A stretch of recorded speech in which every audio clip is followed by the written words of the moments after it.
Hello everybody, welcome to ScottyDGaming. I'm Scotty D, and today we've got my review of the Hong Kong Massacre. Intro, baby.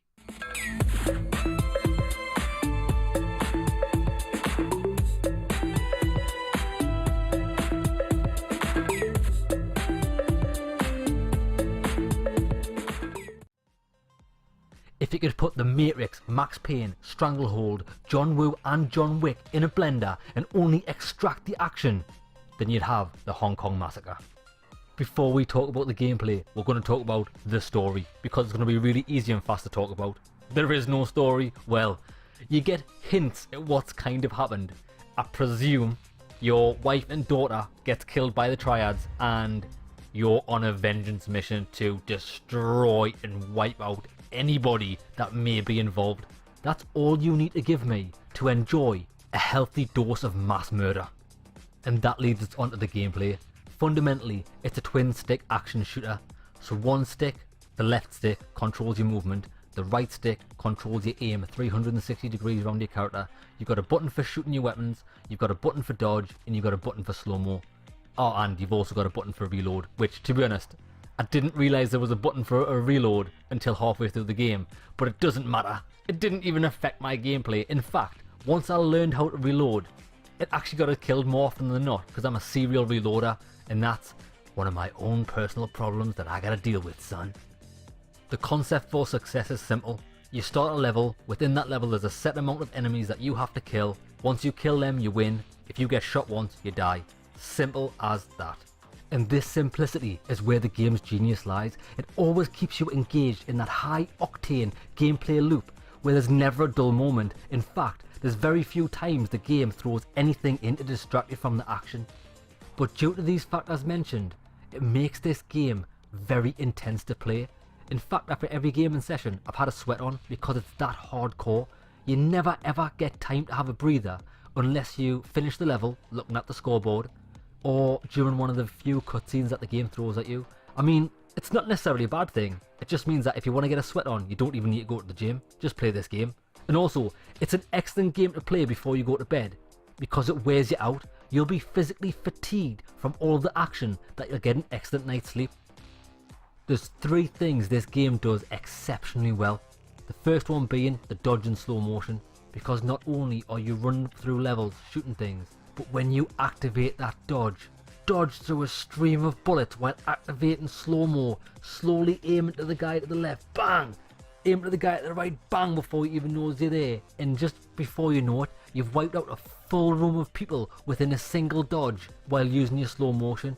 It feels so good. It's so rewarding, and bearing in mind, this happens every time you activate it. Now, the second thing that this game does phenomenally well, and it's funnily enough one of the first things you'll notice before you even get a chance to shoot anybody, and that is the absolutely banging soundtrack, son.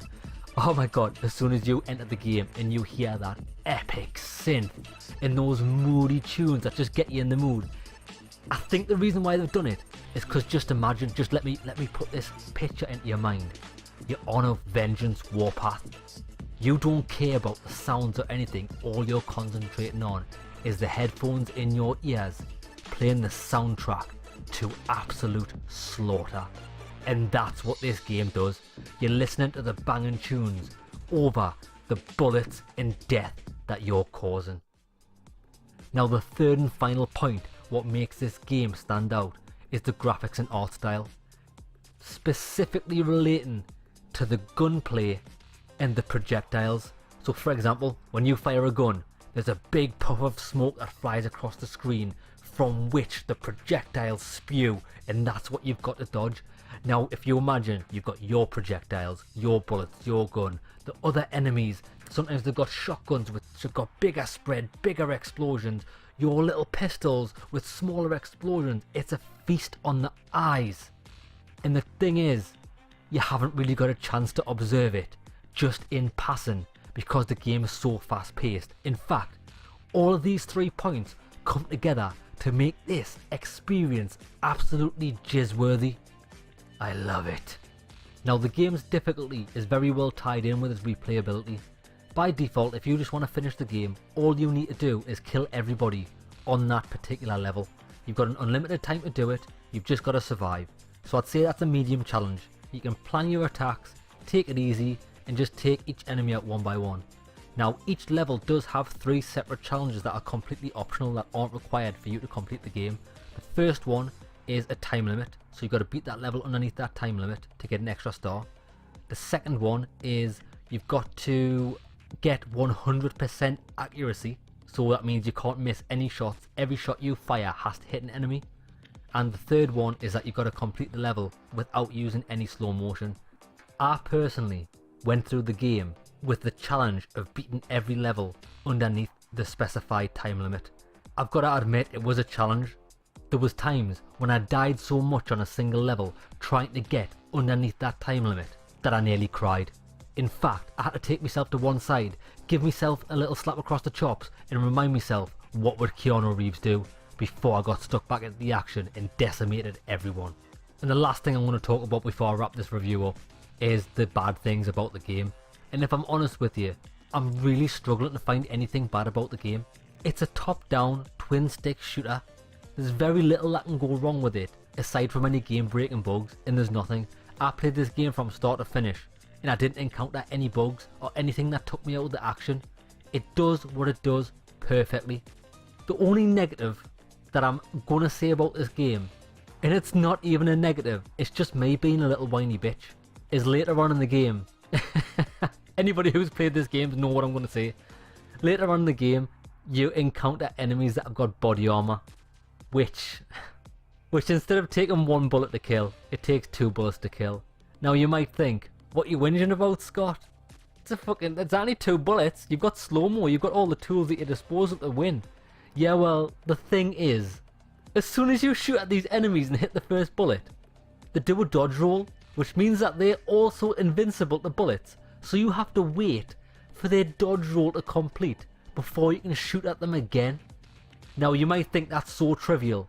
You're an absolute muppet bringing that up. And yes, I do feel a bit of a muppet. I feel like a little bit of a bitch even mentioning this. But when you're trying to go for the time limit in the levels, you don't realise how much this costs you. Time limit wise. Waiting for these guys to finish the dodge roll. It's so infuriating. But it's not a problem with the game. It's a problem with the player. And because I've got to admit, because I'm a bit of a legend, I actually found out how to counter this. And I'm going to share my little secret here with you lads. You've heard it here first. If you dodge roll into an enemy with body armor on, it will stop their dodge roll and you can fire 2 shots straight away and kill them. Saves you a lot of time, a lot of hassle, a lot of tears and a lot of pain. Actually, I've just remembered one real negative the game does have. For some reason, the cutscenes are 15 times louder than anything else in the game. So if you're unprepared for a cutscene, you're gonna get your fucking eardrums blown off. I don't know how they've managed to fuck the sound balance between regular gameplay and cutscenes like that, but yeah, that's one thing they did mess up on. It's not enough to kill the experience, but it is a negative nonetheless. I can safely recommend this game to anybody, and the fact is, at the time of recording, this game's only 15 quid on Steam. It's a bargain. It's a lot of fun, a lot of action, condensed into a small package. You'll not be disappointed. And if that hasn't convinced you to buy it, then a thumbs up from Keanu Reeves might. See you in a bit, lads.